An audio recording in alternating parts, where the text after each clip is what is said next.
نزل القرآن. السلام علیکم ورحمۃ اللہ وبرکاتہ. الحمد للہ رب العالمین والصلاة والسلام علی سیدنا و مولانا محمد وعلی آلہ وصحبہ اجمعین، اما بعد. اللہ تعالیٰ کی رحمتوں کا مہینہ شروع ہے. اس میں اللہ تعالیٰ کا ایک بہت بڑا امر، ایک حکم ہماری طرف متوجہ ہے، وہ روزہ ہے. من شاہد منکم الشہر فلیصم، اور یا ایھا الذین آمنوا کتب علیکم الصیام کما کتب علی الذین من قبلکم لعلکم تتقون. اللہ تعالیٰ نے ساری امتوں پر روزے کو فرض فرمایا.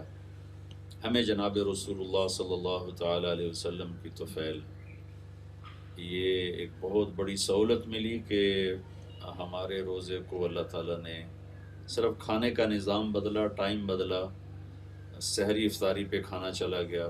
پہلی امتوں کا روزہ 24 گھنٹے کا ہوتا تھا، افطاری سے لے کر افطاری تک. ہمارے اوپر جناب رسول اللہ صلی اللہ تعالیٰ علیہ وسلم کے صدقے میں یہ کرم ہوا، فضل ہوا کہ اللہ تعالیٰ نے ہمیں کھانے کا بھی حکم دیا ساری رات صبح صادق تک، اور پینے کا بھی حکم دیا، صرف ٹائم بدل دیے. اور تھوڑی سی مشقت آ گئی، بس گرمیوں میں روزہ ذرا لمبا ہو جاتا ہے تو بھوک اور تھوڑی پیاس ہے. سردیوں کا روزہ تو پتہ ہی نہیں چلتا ہے. دوسری چیز، اللہ تبارک و تعالیٰ نے ہم پر فضل فرمایا، کرم فرمایا، احسان فرمایا. اس میں اللہ نے ہمیں رات کی نماز عطا فرمائی، تراویح کی، جو پہلی امتوں پر نہیں تھی. پہلی امتوں کا روزہ 24 گھنٹے کا تھا، ہمارا روزہ سحری افطاری کا ہے، لیکن ان پر تراویح نہیں تھی. ہمارے اوپر اللہ نے تراویح کی نماز بطور تحفہ کے ہمیں عطا فرمائی، اور اس کی قیمت کو بڑھا دیا. اللہ کے محبوب صلی اللہ تعالیٰ علیہ وسلم کا فرمان ہے، تراویح کے ہر سجدے پر 1500 نیکی لکھی جاتی، اور تراویح کے ہر سجدے پر جنت میں ایک محل بنتا ہے جس کے 60,000 سونے چاندی کے دروازے ہوتے. وہ محل خود سرخ یاقوت کا ہوتا. اور تراویح کے ہر سجدے پر جنت میں ایک درخت لگتا ہے جس کے نیچے 100 سال عربی گھوڑا دوڑ سکتا ہے. عام طور پر ہمارے بھائی بہنوں کو نہیں پتہ کہ اس ایک سجدے کی کیا قیمت ہے، اور یہ 20 رکعت کی کیا قیمت ہے. تو اکثر تو پڑھتے ہی نہیں ہیں، اور کچھ پڑھ کے بیچ میں ہی اٹھ کے چلے جاتے ہیں.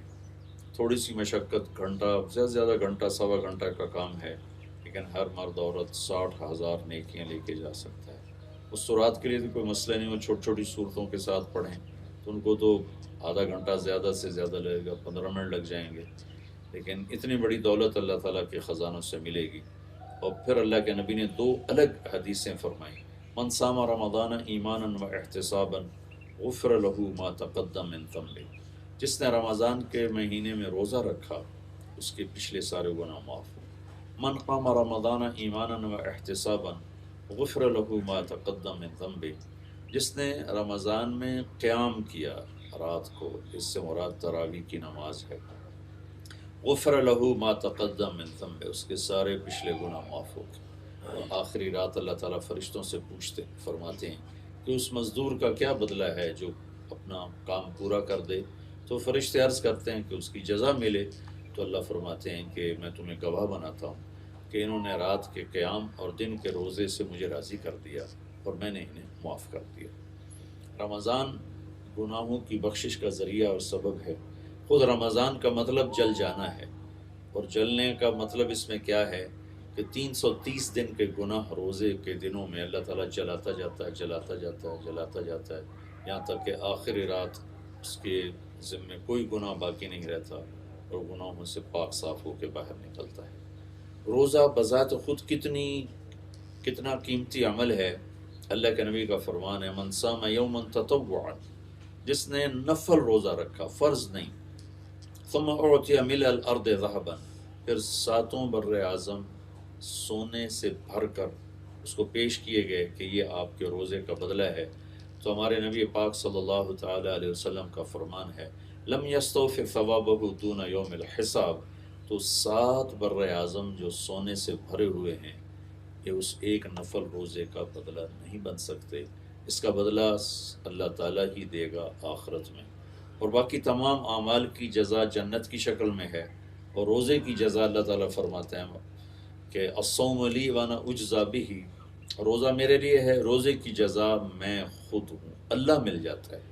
اور جنت کے 8 دروازے ہیں، ان میں ایک دروازہ ہے ریان، اس کا نام ہے ریان، اس دروازے کو اللہ نے صرف روزے والوں کے لیے مخصوص کیا ہے، اور پہلی امتوں سے لے کر یہ امت تمام روزہ رکھنے والے افراد مرد عورت اس دروازے سے ان کو اندر بلایا جائے گا، اور اس کے بعد وہ دروازہ بند ہو جائے گا، وہاں روزے والے ہی اس میں سے گزر سکتے ہیں۔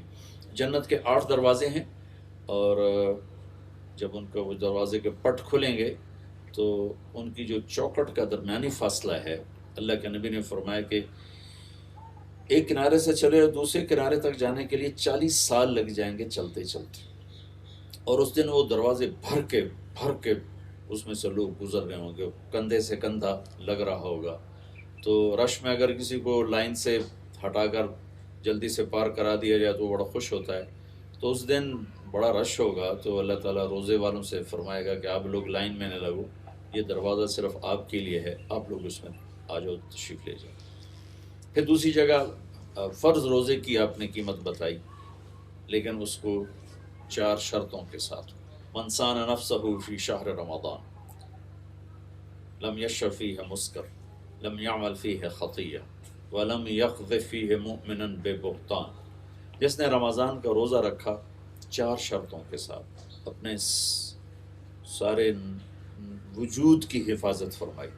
ہمارا عام طور پہ روزہ ہوتا ہے کھانا نہیں پینا نہیں، زبان آزاد ہے، آنکھیں آزاد ہیں، کان آزاد ہیں، تو وہ سارا روزہ وہ درہم برہم ہو کے رہ جاتا ہے۔ تو آپ نے فرمایا جس نے سر سے لے کر پاؤں تک روزہ رکھا، زبان غلط بولنے سے روزہ رکھ گئی، آنکھ غلط دیکھنے سے روزہ رکھ گئی، کان غلط سننے سے روزہ رکھ گئے، ہاتھ پاؤں ہر چیز وہ روزہ رکھ گئی، تو جس نے اس طرح روزہ رکھا۔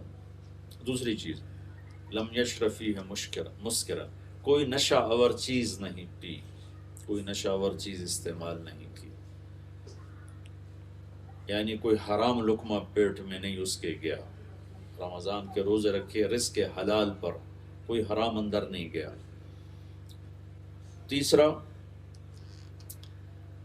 لم یعمل فیہ خطیئۃ، اپنے آپ کو کبیرہ گناہوں سے بچایا، اپنے آپ کو بڑے گناہوں سے بچایا اور اپنے حفاظت کی، کوئی ہو گیا تو فوراً توبہ کی، اور ایک کبیرہ گناہ کا خاص طور پہ ذکر فرمایا، وَلَمْ يَقْذِ فِيهِ مُؤْمِنًا بِبُہْتَانٍ، اور کسی پر بہتان نہ لگایا، کسی مرد عورت پہ بہتان نہ لگایا۔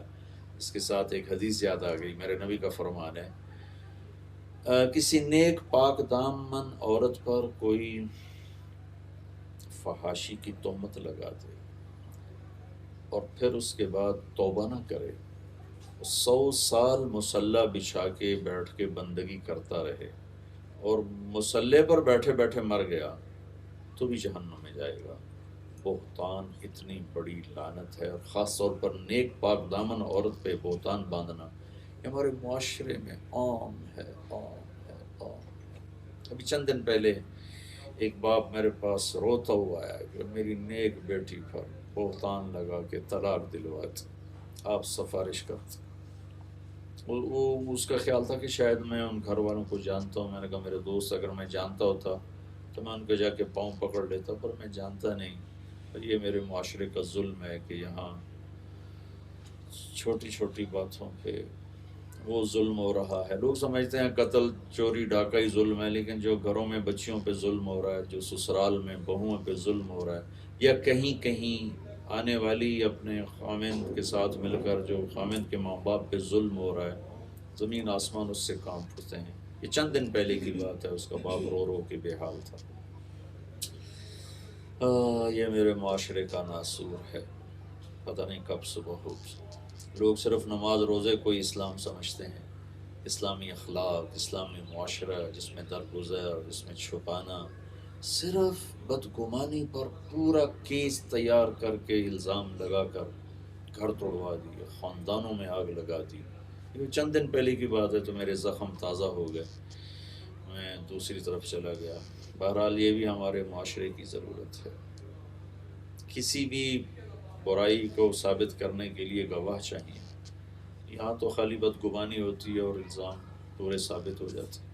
تو فرمایا کہ جو رمضان کا روزہ رکھے اور اس میں اپنے نفس کی حفاظت کرے، اس میں کوئی حرام چیز نہ کھائے، اس میں کوئی بڑا گناہ نہ کرے، کسی پہ بہتان نہ باندھے، تو زوجہ اللہ کل لیلۃ مئۃ حورا، اللہ تعالیٰ اس سے اس ایک روزے کے بدلے میں جنت کی 100 لڑکیوں سے اس کا نکاح کرے گا۔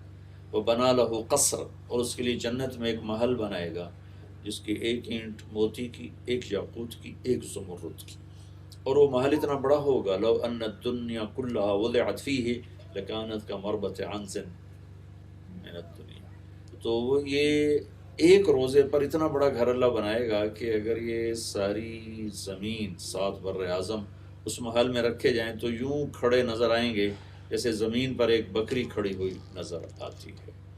یہ فرض روزے کے بارے میں اللہ تعالیٰ کے نبی نے فرمایا، اور یہ طبرانی کی روایت ہے۔ اور پھر اللہ کی طرف سے بخشش اور معافی اور اللہ کی رضا، یہ اس سے یہ جنت سے بھی اعلیٰ درجے کی چیز ہے کہ اللہ کا مل جانا تو جنت سے بھی اعلیٰ درجے کی چیز ہے۔ تو اللہ کے کا ایک بڑا فریضہ ہماری طرف متوجہ ہے، اس کے رات کی تراویح کو لازم پکڑا جائے، روزے کو لازم پکڑا جائے۔ جو بہن بھائی سستی کر چکے ہیں تو وہ آج سے رکھنا شروع کر دیں، کوئی نہیں رکھ سکتے، بیمار ہیں، کوئی بات نہیں، اللہ نے خود رخصت دی ہے کہ فمن کان منکم مریضا علی سفر فعدۃ من ایام اخر، مریض ہو یا سفر میں ہو تو بعد میں رکھ لینا، لیکن چھوڑنا نہیں، بعد میں رکھ لینا، چھوڑنا نہیں، سردیوں میں رکھ لینا۔ تو یہ بہت بڑا عمل، اور اس میں خاص طور پر تلاوت قرآن کا اہتمام کیا جائے کہ ساری آسمانی کتابیں رمضان میں اتریں۔ یکم رمضان کو ابراہیم علیہ السلام پر اتریں چھوٹی چھوٹی کتابیں، 2 رمضان کو عیسیٰ علیہ السلام پر تورات، اور 8 رمضان کو یا 6 کو داؤد علیہ السلام پہ زبور، 12 یا 18 کو عیسیٰ علیہ السلام پر انجیل، اور موسیٰ علیہ السلام پر تورات، داؤد علیہ السلام پر زبور، عیسیٰ علیہ السلام پر انجیل، اور 21 رمضان کو ہمارے نبی پاک صلی اللہ تعالیٰ علیہ وسلم پر اللہ نے قرآن کو اتارا۔ تو اس میں اللہ کے نبی کی تلاوت بھی بڑھ جاتی تھی، بلکہ جبریل آتے تھے آپ کے ساتھ دور فرماتے تھے، تو اس میں قرآن کی تلاوت کو بڑھایا جائے۔ اللہ تعالیٰ ہمیں عمل کی توفیق بخشے۔